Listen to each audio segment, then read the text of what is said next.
سازمان بین المللی مهاجرت IOM گزارش داده است که بیش از 2 میلیون مهاجر افغان که در طی 2 سال اخیر از ایران و پاکستان به افغانستان بازگشته‌اند با مشکلات جدی در زمینه معیشت، کمبود سرپناه، دسترسی محدود به خدمات صحی اولیه و نرخ بالای بیکاری مواجه هستند.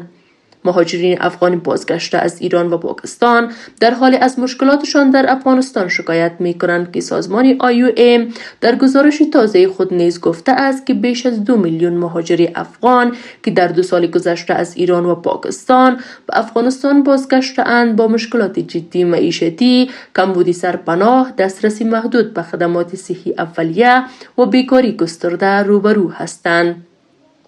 این سازمان روز یکشنبه 11 جنوری با نشر این گزارش در شبکه اکس نوشته است که از هر 4 مهاجر بازگشته به افغانستان 1 نفر به سرپناه مناسب به مورد نظر دسترسی ندارد. به گفته این سازمان تنها 11%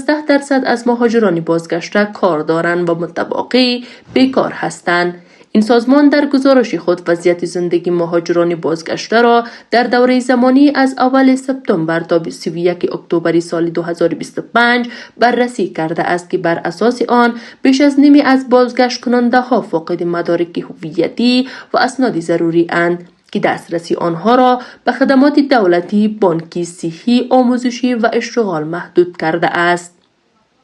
سازمان‌های بین المللی می‌گویند که مهاجرین افغان از کشورهای همسایه وارد کشوری می‌شوند که بیش با فقر، خدمات محدود و شرایط دشوار اقلیمی دست و پنجه نرم می‌کنند.